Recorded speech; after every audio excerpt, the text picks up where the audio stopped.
오늘 우리 함께 읽은 이 시편 7편 말씀을 중심으로 떵떵거리는 삶이 아닌 당당하게 설 수 있는 삶이라는 제목으로 여러분과 이 시간 은혜를 나누고자 합니다. 네, 떵떵거리는 삶이 아닌 당당한 삶. 네. 오늘 본문에서 이 시인은요 1절에서 하나님께 피하고 싶다고 말합니다. 그리고는 3절로 5절까지에서는 자신의 무죄를, 죄가 없다라는 것을 진술하죠. 이어서 11절에서는요 하나님을 진정한 심판자로 선언하는데요. 이러한 구절들을 통해 추측해 보건대 오늘 이 시편 7편 말씀은요 재판과 관련해서 뭔가 억울하게 이 고소당한 사람의 기도로 보입니다. 따라서 이 시는 자신의 무죄함을 변호하고 있는 일종의 신학용어로 탄원시, 자기를 탄원한다는 거죠. 탄원시인 것이죠. 탄원시. 자, 먼저 1절로 2절까지에서 시인은요 억울하게 위협을 받고 있습니다. 그리고 시인을 위협하는 원수들은요 마치 먹잇감을 노리는, 사냥하는 사자처럼 시인을 노리고 있죠. 어친데어친격으로 이러한 시인을 도와줄 사람이 아무도 없는데요. 본문 2절에서 건전할 자가 없으면 이라는 구절이 바로 이 도와줄 사람이 한 사람도 없는, 한 명도 없는 시인의 상황을 묘사해주는 표현입니다. 그래서 시인은 더욱 간절하게 하나님께 자신을 지켜달라고 간청하고 있는 것이죠. 그렇다면 좀 더 구체적으로 그 간청의 내용을 살펴보도록 하겠습니다. 바로 3절부터 5절까지의 내용인데요. 이 부분에서 시인은요 먼저 하나님께 자신의 결백함을, 자기가 죄가 없다라는 것을 고백합니다. 주장합니다. 즉 만약 자신이 이 자기를 음해하는 이 원수들의 말처럼 과거에 폭력을 휘둘렀다거나 배반하였다거나 약탈했던 적이 있다라고 한다면 그 원수들의 손에 잡혀 죽거나 또는 불명예를 얻어도 좋다라고 맹세하더라는 것이죠. 그러면서 시인은요 이제 6절로 9절까지 와서는 모든 민족의 재판관 되신 하나님께 정의로운 판결을 내려달라고 간구하는데요. 먼저 원수들의 그 마음속의 계략까지, 공작까지 다 살펴주시사 자신을 모함한 원수들의 그 악함에 하나님께서 친히 분노해달라고 기도합니다. 그리고 이어서 그들의 모함과는 달리 의롭게 살아왔고 성실하게 살아온 자기 자신을 하나님께서 좀 변호해달라고 기도하죠. 그리고는 10절로 13절까지 와서는 공정하게 재판하시는 하나님을 노래하는데요. 하나님은요 마음이 올바른 사람을 보호해 주신대요. 동시에 뉘우치지 않는 악인은 징벌하신다라고 노래를 하죠. 따라서 결론적으로 14절로 16절까지 해서 악을 저지르는 것은 그 자체로 스스로 자멸하는 것과 마찬가지라고, 우리가 사자성어로 자가당착이라고 하죠. 또는 자승자박이라고 하죠. 그런 것과 마찬가지라고 노래하는데요. 이러한 결론과 함께 시인은 17절에서 정의로운 재판자신 하나님을 다시 한번 찬양하면서 이 시편 7편을 노래를 마무리합니다. 여기까지가 오늘 본문의 대략적인 줄거리인 것이죠. 그렇다면 이러한 줄거리를 바탕으로 이제 본문을 좀 더 깊게 묵상해 보고자 하는데요. 먼저 첫 번째 묵상 포인트는 이겁니다. 늘 먼저 찾아야 할 분도 하나님이시고 마지막까지 기대야 할 분도 하나님이시다. 자, 우리 본문 1절부터 2절까지를 여러분만 읽도록 하겠습니다. 시작.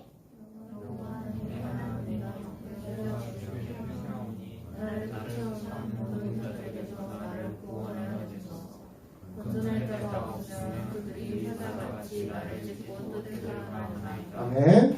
자, 여러분 어떠십니까? 기도의 첫마디가요 뭔가 긴박한 호흡이 느껴지지 않습니까? 지금 보면요 마치 맹수들이 먹잇감을 쫓듯이 원수들이요 그렇게 시인을 압박해오고 있습니다. 그것도 칼과 창이 아니라 거짓 증언, 그러니까 페이크 뉴스 또는 어떤 음해, 이런 거짓 증언으로 말이죠. 따라서 시인은요 두려움에 휩싸일 수밖에 없는 건데요. 여러분이 한번 이런 상황에 놓였다라고 한번 생각해 보시기 바랍니다. 자, 없었던 일을 있었던 일로 만들면서 진실을 왜곡해요. 지금 사진을 보시면 전체 사진을 보면 총으로 협박하고 위협하고 있는 사진이지만 지금 반쪽만 딱 잘라서 보여주니까 물을 먹이고 있는 것과 같은 인도적인 그런 사진이 보이죠. 그러니까 딱 그런 부분만 딱 보여주면서 왜곡을, 진실을 왜곡하고 있어요. 그리고 동네방네 소문을 내고 다닙니다. 그것도 모자라 법원에 고발까지 하면서 말이죠. 뿐만 아닙니다. 고소 고발장을 받더니만 다 거짓말 아니면 왜곡이에요. 역시 이것도 지금 왜곡이죠. 왜곡. 보시면 흉기를 들고 쫓아오는 거는 뒤에 사람인데 지금 카메라에 잡힌 앵글만 본다면 앞에 사람이 뒤에 사람을 협박하는 것처럼 보이잖아요. 그죠? 네. 그러니까 이렇게 뭐 거짓말을 일삼으면서 그리고 왜곡한 이런 것들로 고소고발을 하고 있더라 이 말이죠. 여러분 이런 상황이니 당연히 두려움에 휩싸일 수밖에 없겠지. 하지만 시인은요 그 숨막히는 두려움 속에서 하나님을 원망하기보다 더 강렬하게 하나님을 열망합니다. 즉 주님을 향한 원망이 아닌 주님을 향한 열망으로 기도하더라 이 말이죠. 이런 맥락에서 여러분 잘 되면 다 하나님 덕분이에요. 그리고 잘 안 되면 그냥 내가 부덕해서 내가 기도가 적어서 내가 죄지어서 라고 생각하는 게 참 어떤 의미에서는 그게 다 옳은 건 아니지만 객관적인 사실로 다 옳은 건 아니지만 어떤 의미에서 신앙적인 면에서는 참 좋은 면이다 라는 생각이 좀 들어요. 잘 되면 다 하나님 영광 그리고 안 되면 내가 부족해서 참 이런 것들이 어떤 의미에서는 참 하나님을 향한 우리의 신앙의 모습을 흔들리지 않게 일편단심으로 흔들리지 않게 붙잡아주는 아주 귀한 신앙의 자세라고 저는 생각하는데요. 주님을 향한 원망이 아니라 어떠한 어려움 속에서도 원망하지 않아요. 오히려 그 어려움 때문에 그 좌절 때문에 그 실패 때문에 주님을 향한 더 간절한 부르짖음으로 지금 시인은 기도하고 있더라 이 말이죠. 즉 거짓과 허위로 가득 찬 이 세상 속에서 기도 없이는 단 한순간도 나 자신을 지킬 수 없음을 오늘 이 10편 7편에서 시인은 우리에게 보여주고 있는 겁니다. 따라서 여러분 이러한 시인의 모습을 보면서 여러분 살아가면서 어려운 일을 만나시거들라 기도가 최후의 수단이 아니라 항상 첫 번째 방법이 되길. 지금 오늘 집을 나서기 전이라고 하는 아주 옛날 오래된 복음성가인데요. 찬양의 가사를 보면 오늘 집을 나서기 전 기도, 마음에 분노 가득할 때 기도, 어려운 시험 당할 때 기도, 나의 일생 다하도록 기도. 네, 기도. 어려운 일을 만나시거들라 기도가 최후의 수단이 아니라 먼저 첫 번째 방법이 되게 하시기 바랍니다. 즉 당황스럽고 두렵다고 해서 기도를 까먹거나 빼먹거나 포기하지 말라 이 말이에요. 여러분 우리로 하여금 기도를 잊어먹게 하고 기도를 아예 하지도 않게 포기하게끔 기도해봤자 뭐가 되겠어? 라고 기도를 포기하게끔 만드는 것은요 사단의 흔한 유혹 중에 하나입니다. 따라서 여러분 가장 먼저 기도하시기 바랍니다. 그리고 끝까지 응답 받을 때까지 뭔가 응답의 기미가 보인다고 해서 금방 기도를 포기하는 것이 아니라 응답 받을 때까지 아니 여러분 담임 목사님께서 이런 말씀 되게 많이 하시죠. 인생은 세우는 것과 유지하는 것 이 두 개의 연속이라고요. 세우는 것과 유지하는 것. 여러분 결혼은요 결혼 생활을 유지하는 것보다 쉬워요. 결혼식은 어떻게든 할 수 있어요. 뭐 대출 받아서 예식장 예약하고 뭐 괜찮은 사람 잡아가지고 할 수 있어요. 근데 더 힘든 거는 그 결혼 생활을 유지하는 거예요. 사업장 어떻게 시작할 수 있어요. 사업 장사 어떻게 시작할 수 있어요. 네, 대출 받아서 소상공인 뭐 대출 받아서 또는 뭐 마음에 맞는 사람들 불러 모아서 바이어들 모아서 할 수 있어요. 그 과정에서 주님 나에게 사업의 문을 열어주셔서 기도할 수 있어요. 그래서 응답 받고 사업의 문이 열릴 수가 있어요. 하지만 그때 그렇다고 해서 기도를 끝내는 것이 아니라 유지하는 건 또 다른 차원이거든요. 그러니까 여러분 끝까지 기도하세요. 응답의 기미가 보인다고 해서 기도를 이제 그만 이러지 마세요. 응답 받았다고 해서 이제 그만 이러지 마세요. 끝까지 기도하시는 거다 이 말이죠. 네, 끝까지. 이 부분에서 저는요 여러분 기도가 여러분에게 있어서 스페어 타이어가 아니라 핸들이 되게 하라라는 말씀을 좀 드리고 싶습니다. 간혹 보면요 기도를 스페어 타이어로 여기는 사람들이 참 많아요. 즉 문제가 생겨야지만 그때서야 비로소 새벽 예배 나오고 금식기도 하고 철야하고 기도원 가는 사람들이 있더라는 것이죠. 문제가 생겨야. 문제가 생기기 전에는 별로 기도하지 않다가 문제가 생기면 그때서야 새벽 예배 나오고 금식기도 하고 기도원 가는 사람들이 너무나도 많더라는 것이죠. 하지만 여러분, 기도는 스페어 타이어가 아닙니다. 그 자체로 핸들이에요. 여러분 한번 생각해 보세요. 운전을 시작하면 제일 먼저 뭐부터 잡아야 합니까? 핸들부터 붙잡아야 돼요. 또한 주차를 마치고 시동을 끌 때까지 우리가 끝까지 뭐를 붙들고 있어야 합니까? 바로 핸들을 붙잡고 있어야 합니다. 따라서 다시 말씀드립니다. 무슨 일을 당하시면, 무슨 일을 당하기 전에 먼저 기도부터 하세요. 그리고 끝까지 응답 받아도 그 이후에도 계속 기도하세요. 여러분, 숨 쉬는 것과 같이, 지난번에 우리가 기도를 호흡이라고 얘기했죠. 호흡, 내뱉고 흡, 들이마시는 거. 하나님께 나의 고백을 고백하고 하나님의 음성을 듣는 거. 근데 기도가 호흡이라는 건 단순히 그것만 의미하는 것이 아니에요.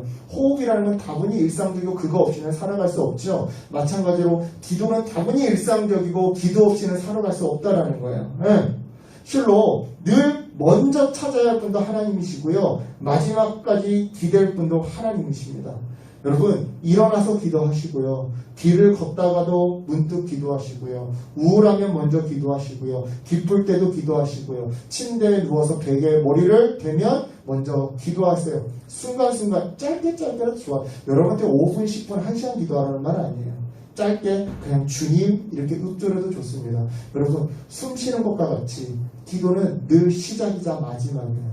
기도는 너무나도 일상적이면서 너무나도 우리가 매일 그거 없이는 살 수 없는 그런 대상이다 이 말이죠. 이어서 이번에는 3절로 오늘 보면 10절까지를 묵상하고자 하는데요. 이 부분에서 우리는요, 하나님 앞에서 떳떳하게 설 수 있는 만큼 하나님 앞에서 당당하게 간구할 수 있다라는 점을 묵상하게 됩니다. 자, 우리 3절부터 10절은 너무 길어서 읽진 않겠습니다. 3절부터 10절 오늘 본문에 쭉 나와 있는데요. 원수들의 공격에 심각한 이 내적인, 이 심적인 상처를 입은 시인은요, 주님께 자신의 무죄를 호소합니다. 즉, 원수들의 그 거짓말이 사실이라면, 원수들이 나에 대해서 음해하고 무고하고 있는 그 내용이 사실이라면, 실제로 내가 누군가에게 폭력을 휘둘렀거나, 누군가를 배반하였거나, 누군가를 약탈했다고 한다면, 사자에게 찢기든 내 영혼이 짓밟혀 죽어도 좋다라고 오늘 본문에서 말하더라는 것이죠. 이 말의 뜻은요, 시인이 그만큼 그동안 정직하게 그리고 정의롭게 살아왔더라는 뜻인데요.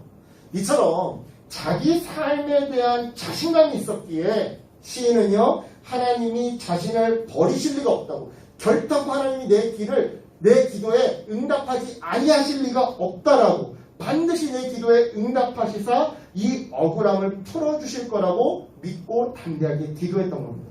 즉, 하나님 앞에 떳떳했기에 하나님 앞에서 담대할 수 있었던 것이다 이 말이죠. 여러분, 지금 이 그림을 보시면 이 그림은 욥입니다. 온몸에 욕창, 피부병이 나가지고 하나님 앞에 기도하고 있는 욥의 모습을 사파로 그린 건데요. 욥기 23장 10절을 보면 이런 말씀이 나옵니다. 그러나 내가 가는 길을 그가 아시나니 그가 나를 단련하신 후에 내가 승군같이 되어 나오리라. 이 말씀을 가지고 찬양도 만들었죠. 나의 길 오직 그가 아시나니 나를 단련하신 후에 내가 정금같이 나오리라. 우리가 여기서 이 단련을 마치 인생의 시험 이런 것들로 해석하면서 우리가 그 찬양, 주님 이 고난 끝에 내가 정말로 성화되고 성숙될 걸 믿습니다, 이렇게 아름답게 찬양을 하는데, 실제로 여러분 욥기 23편을 읽어보시면 알겠지만 이건 하나님이 따지는 기도예요. 세번역 성경으로 보면 어감이 조금 더 살아나는데요. 자, 똑같은 구절을 세번역 성경으로 읽어보겠습니다. 하나님은 내가 발 한 번 옮기는 것을 다 알고 계실 터이니 나를 시험해 보시면 내게 흠이 없다는 것을 아실 수 있으련만. 그러니까 나 죄 없다 이거예요. 죄 없는데 내가 왜 이 고통을 받아야 되냐 이 말이에요. 그러니까 하나님 제발 법정에 출두해서 제발 내가 어떠한 죄를 지었는지 제발 얘기해달라는 거예요. 자, 이 기도가 옳다 그르다를 떠나서 굉장히 당돌한 기도입니다. 이 기도는 과연 인간이 하나님 앞에서 이렇게 당당할 수 있느냐? 이 옳고 그름을 따지기 전에 굉장히 하나님 앞에서 당당한 기도다 이 말이에요. 쉽게 말해볼까요? 여러분 좀 더 이해하기 쉬운 표현으로 얘기하자면 하나님 나 털어보세요. 먼지 하나 나오나? 나 먼지 안 나올걸요? 나 순금이에요. 내가 그동안 어떻게 살아왔는지 하나님 다 아시잖아요. 근데 내가 왜 고난받죠? 하나님 잘못했으니까 법정에 나오세요. 이 기도예요. 여러분 다시 말씀드리지만 이 기도가 옳다 그르다를 저희 얘기하는 게 아닙니다. 이토록 당당하게 얘기할 수 있었던 것은 욥이 그만큼 떳떳하게 살아왔기 때문이에요. 욥이 그만큼 떳떳하게. 여러분 욥기 마지막에 뭐라고 합니까? 욥 하나님이 나타나서 욥 네가 옳았다라고 얘기를 해요. 그러니까 이 기도는 사실 잘못된 기도가 아니었던 거예요.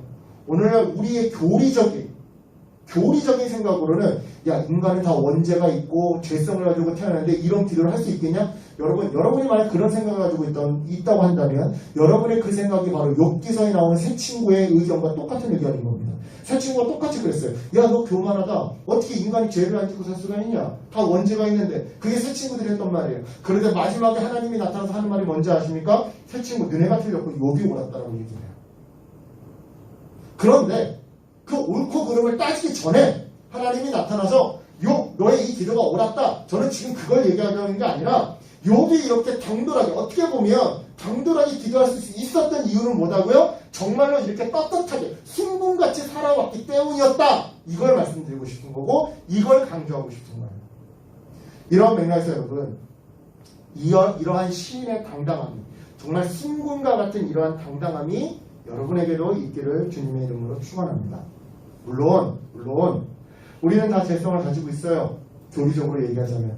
그래서 100% 다 거룩하게 살기는 쉽지 않습니다. 하지만 적어도 사람과 사람 사이의 관계에서 있어서만큼은 떳떳하시기 바랍니다. 즉 어느 누구에게도 질투를 한다거나 음해를 한다거나 배신을 한다거나 손찌검 말로도 꽃으로도 때리거나 하지 마시라 이 말이에요. 왜냐?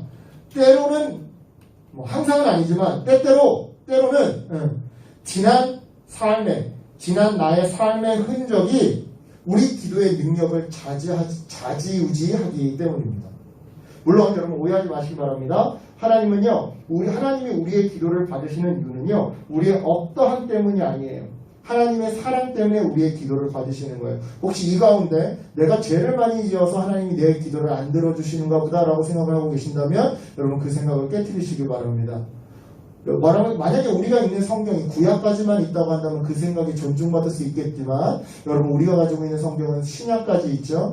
여러분 하나님이 기도를 받고 안 받으시고는 나의 행위에 달려있는 게 아니에요. 자판기가 아니에요. 내가 자판기에 좋은 동전 넣으면 하나님이 기도응답 땡그라 하고 나오고 내가 자판기에 나쁜 동전 넣으면 하나님이 기도응답 노라고 이거 내려오는 거 아닙니다. 그건 구약식의 사고인 거고 신약에서 이제 우리에게 신약까지 있잖아요. 신약을 같이 놓고 봐야죠. 신약을 같이 놓고 봤을 때 기도를 받고 안 받고는 하나님의 주권이에요. 가인과 아벨의 제사 중에서 왜 하나님이 가인의 제사는 안 받았고 아벨의 제사는 받았느냐? 가인은 뭔가 평상시 삶이 엉터리였나 보다. 아벨의 삶은 평상시에 뭐가 좋았나 보다. 이거 다 잘못된 해석이에요. 몰라요. 하나님의 자유예요.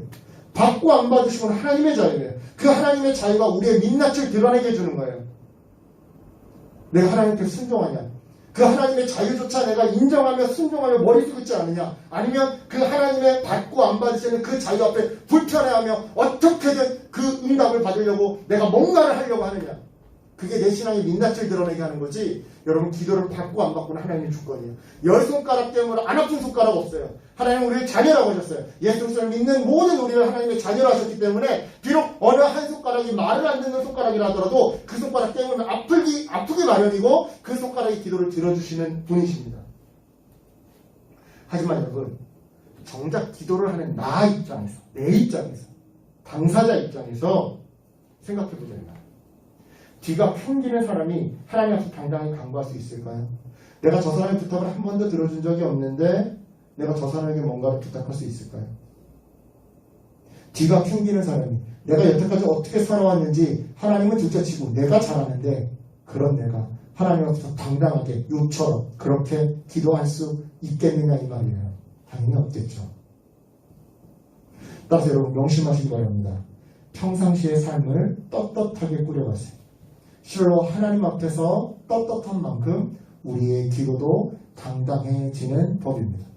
계속해서 이번에는 11절로 13절을 묵상하고자 하는데요. 이 부분에서 우리는요, 하나님은 의로운 재판장이시다. 따라서 어둠을 향해 분노하고 참견하라라는 점을 묵상하게 됩니다.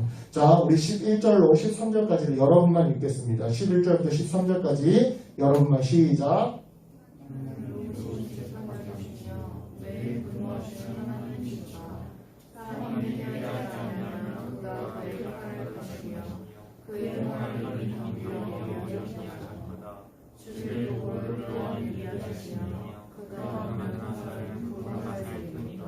아멘.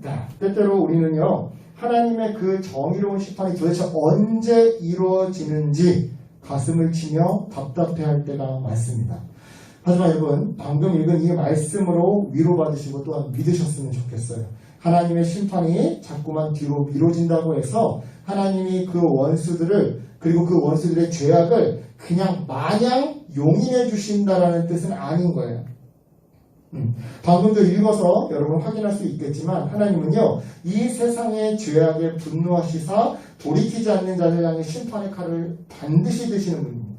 즉, 이 세상에 죄악이 존재하는 한 하나님의 의로운 분노도 절대 멈추지 않더라는 것이죠. 이런 맥락에서 여러분 묻겠습니다. 여러분, 오늘 내 삶에 그리고 내 주변에 죄악이 존재하고 있습니까? 부조리가 존재하고 차별이 존재하고 불법이 존재하고 또 거짓말, 가짜뉴스가 존재하고 있습니까? 참고로 아프가니스탄의 선교사님 이건 가짜뉴스죠. 거짓말이 종교라는 이름으로 선이라는 이름으로 거짓말들이 존재하고 있습니까? 그렇다면 여러분, 그것의 거룩한 분노를 표출하시고 참견해서 뜯어고쳐 주세요. 여러분, 유관순 기독교인이었죠? 그렇죠? 여기는 여러분 수원이래. 저기 용인에 고길이라고 있어요. 고길이 계곡, 그죠? 거기에 고길교회로 굉장히 오래된 교회가 있는데 그 교회는 전통적으로 작은 교회인데 환경운동을 열심히 하는 교회, 참견해서 뜯어고치고 있죠. 여러분, 전태일 열사가 기독교인이라는 거 알고 계십니까? 예. 기독교 노동운동이 있었어요. 그 노동운동, 기독교 노동운동의 초기 멤버 중에 한 명이 전태일이었고요. 예. 노동운동을 했던 사람이에요. 김디모데 목사님이라고 최근에 이제 그런 기독교 시민운동 같은 거 열심히 하시는 굉장히 젊은 좋은 목사님인데요. 부패한 권력은 자신의 범죄를 비판하는 세력들 배후에 종북이 있다고 주장한다. 부패한 목사는 자신의 범죄를 비판하는 세력들 배후에 이단이 있다고 주장한다. 이제는 국민들도 교인도 기만 당하지 말아야 한다.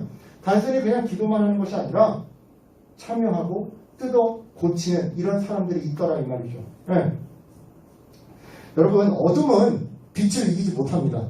노래도 있죠. 그죠? 우리 촛불항쟁 때 막 그런 거 사람들이 많이 불렀어요. 어둠은 빛을 이기지 못한다. 거짓은 진실을 이기지 못한다. 막 이런 노래를 불렀습니다. 어둠은 빛을 이기지 못합니다. 그런데요, 오늘날을 보면 어둠이 자꾸만 빛을 이기는 것 같아 보여요. 왜냐? 빛을 비추지 않고 있거든요.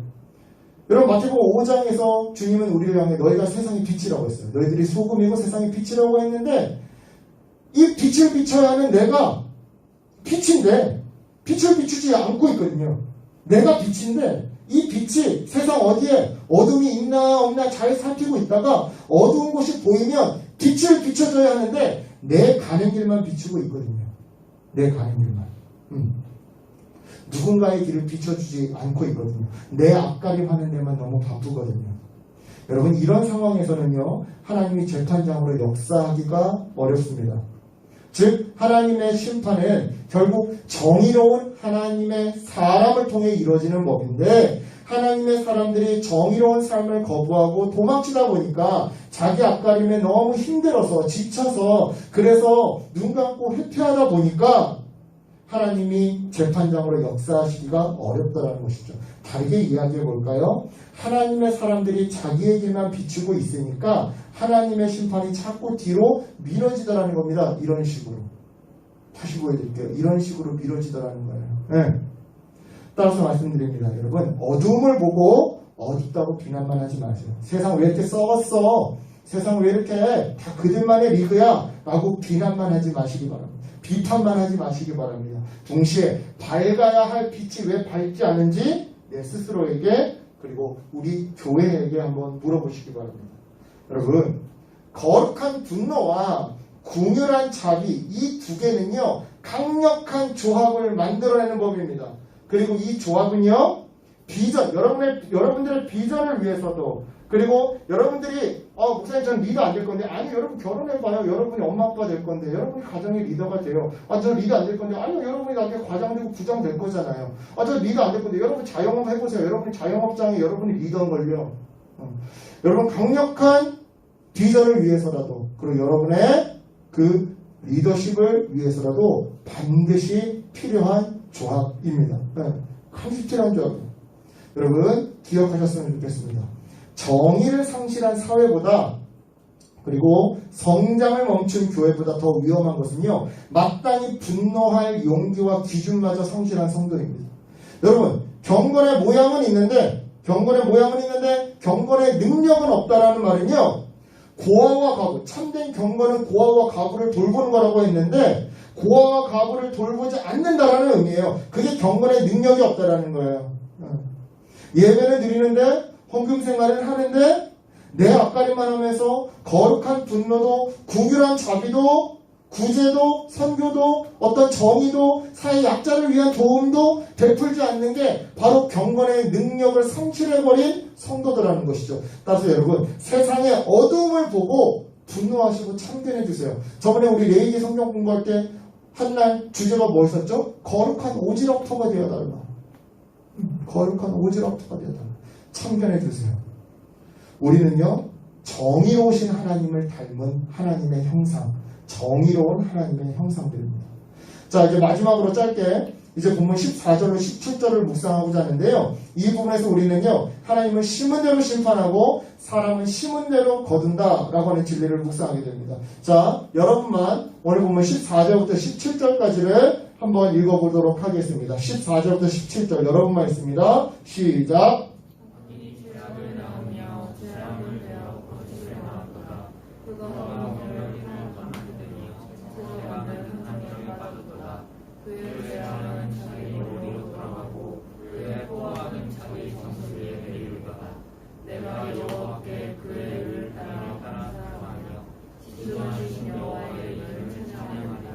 네, 그렇습니다. 아까 전에도 말씀드렸지만 자승자박, 그리고 사필귀정이라는 말이 있듯이요. 악인들은요 자기께 빠지고요 자신들이 판 함정에 빠져서 거짓 고소의 그 객가를 치르게 될 건데요. 이 부분에서 우리는요 하나님의 침묵이 결코 악에 대한 용인이 아니라는 것을 기억해야 됩니다. 하나님의 침묵이 악에 대한 용인이 아니라, 즉 하나님이요 두 눈 시퍼렇게 뜨고 계시기에 불의한 승리가 아니라 정의로운 패배에 참여할 줄도 알아야 한다는 것이죠. 좀 더 쉽게 말씀드려 볼까요? 좀 더 쉽게 말씀드려서 하나님의 정의를 믿기에 3류 같은 1등이 될 바에야 차라리 1류 같은 3등이 되라는 겁니다. 이런 의미에서 말씀드립니다. 여러분, 지금 우리를 둘러싼 이 세상이요 정직하고 정의로운 사람들을 보면서 바보라고 조롱하고 비난한다고 비웃는다고 해도요 절대로 불의한 성공을 위해 악인의 길에 서지 마시길 바랍니다. 미련한 자의 길에 서지 마시길 바랍니다. 하나님은요 심은 대로 심판하시고요 인간은 자기가 심은 대로 거두는 법입니다. 자, 말씀을 정리하겠습니다. 오늘 본문에서 하나님은요 공정한 재판장으로 묘사됩니다. 즉 현실에선 악인이 잘되고 의인이 시련을 겪는 이러한 불공정한 일들이 이 현실에서 너무나도 빈번히 일어나고 있지만 그 상태가 영원히 지속되지는 않더라는 것이죠. 하나님이 반드시 바로잡으실 겁니다. 여러분, 어제와 오늘을 비교하면 하나님이 뭘 얼마나 바로잡았나 느껴지지가 않아요. 그런데 여러분 100년 전과 오늘을 비교해 보시고 1000년 전과 오늘을 비교해 보세요. 노예들이 사라졌고요. 산업공상이 사라졌고요. 여성에게 투표권이 주어졌고요. 첩첩제도가 사라졌어요. 어제와 오늘을 비교하면 전혀 내 삶의 정의가 이루어진 것 같지 않지만 100년 전과 오늘을 비교하고 1000년 전과 오늘을 비교하고 2000년 전과 오늘을 비교하면요. 하나님은 서서히 이 세상을 아름답게 회복시켜 가시고 계신다 이 말이에요. 네. 여러분 하나님은요 의인에겐 방패가 되시사 의인을 보호해 주십니다. 하지만 동시에 악인에게 무기가 되어 주시사 악인을 공격하시죠. 그러니 여러분 이것을 믿고 정직하고 정의롭게 살아가시기를 응원합니다. 왜냐? 거짓과 갑질과 속임수로 얻은 이득은요 심판의 근거가 되기 때문입니다. 따라서 이 시간 여러분의 삶의 목적을 바꾸세요. 여러분의 삶의 목적을 바꾸세요. 자, 우리 삶의 목적은요 오늘 설교의 제목이죠. 불공정한 세상에서 떵떵거리며 사는 것이 아닙니다. 우리 삶의 목적은요 최후의 심판장에서 특히나 가장 공정하신 하나님 앞에 섰을 때 당당하게 사는 삶인 것이죠. 이것을 명심하시고요 정직과 정의, 성실하심을 심으세요. 하나님이 정의로운 재판장이 되어주시사 마지막 순간 육신의 부활을 통해 잘했다 내 딸아, 잘했다 내 아들아, 네가 옳았다, 네가 맞았다 라고 말씀해 주실 겁니다. 참고로 요한복음 5장 29절은 이렇게 말씀합니다. 선한 일을 행한 자는 생명의 부활로, 악한 일을 행한 자는 심판의 부활로 나오리라. 여러분 마지막 날 여러분이 부활했을 때 주님이 네가 옳았어, 네가 맞았어, 남들 떵떵거리며 살 때 너는 내 앞에서 당당하게 서는 삶을 살았지, 그게 옳았다, 그게 맞았다 라고 말씀해 주시며 안아주실 겁니다. 끝으로 우리 교회 어떤 한 집사님을 한번 소개하고 말씀을 마치도록 하겠습니다. 음식 장사를 굉장히 오랫동안 해오시는 집사님인데요.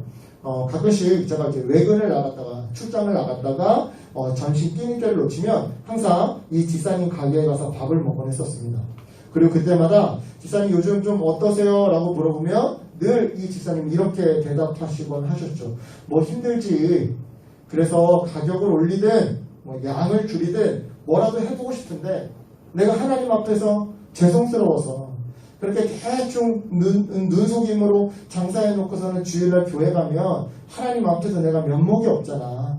그래서 올리지도 못하고 줄이지도 못하고 그냥 늘 하던 대로 해요. 이 집사님을요 올해 얼마 전에 또 한 번 몇 달 전에 찾아뵈었더랬습니다. 점심시간에. 그리고는 늘 하던 대로 요즘 집사님 장사 어떠세요? 라고 물어보려고 했는데 얼굴이 많이 아니신 거예요. 묻지도 못하겠어요. 그래서 집사님 왜 그렇게 얼굴이 반쪽이 되셨어요? 라고 했더니만 오십견 때문에 이 팔이 움직이지를 않는데요. 그렇다고 일을 쉬고 대신에 알바생을 쓰자니 코로나로 인해서 매출이 떨어져가지고 알바생도 쓸 수 없다라는 것이죠. 형편이 안 돼서. 그 말을 듣고 이제 메뉴판을 봤는데요. 가격은 여전해요. 양도 여전히 푸짐하고요. 그 순간 전부터 해오셨던 말씀이 생각났습니다. 그렇게 대충 속여서 장사해놓고 주일날 교회 가면 하나님 앞에 내가 면목이 없잖아. 이 말이 생각나면서 눈물이 좀 핑 돌더라고요. 그래서 손을 꼭 잡아드리고서는 집사님 그렇게 아파서 어떻게 해요? 쉬지도 못하고 기도하겠습니다. 하나님도 갚아주실 거예요 하고 나와버렸습니다. 안타깝게도 남편 집사님이 암이 재발하셔서 가게를 닫으셨어요. 얼마 전에. 왜 의인들에게, 내가 설교는 이렇게 하지만 맞아요. 현실을 보면 의인들에게 왜 자꾸 힘없고 정직하게 살려고 아등바등거리는 사람들에게 왜 이런 안 좋은 일들만 터지는지 참 가슴이 아프긴 해요. 여러분 이 중에는 이 집사님처럼 심은 대로 심판하신다는 그 믿음으로 그 어려운 상황 속에서도 정직하게 그리고 정의롭게 살아가시는 분들이 우리 청년들 가운데서 있을 겁니다. 정직하게 열심히 공부하고 정직하고 성실하게 일터에서 일하고 있는 우리 청년들이 많으실 겁니다. 우리 그런 청년들을 위해 진심으로 기도하고 있습니다. 하나님이 다 보고 계시고요. 하나님이 반드시 다 갚아주십니다. 여러분 믿으세요. 저마다에게 다 타이밍이 다른 것 뿐이지 저마다에게 하나님의 때에 하나님의 방식으로 하나님의 분량만큼 하나님 반드시 채워주십니다. 갚아주십니다. 여러분 이 믿음으로 불공정한 세상에서 떵떵거리는 삶이 아니라 최후의 심판장 앞에서 당당하게 설 수 있는 삶, 바로 이러한 삶을 살아가시는 저와 여러분 되시길 주님의 이름으로 간절히 축원합니다. 아멘. 기도하겠습니다.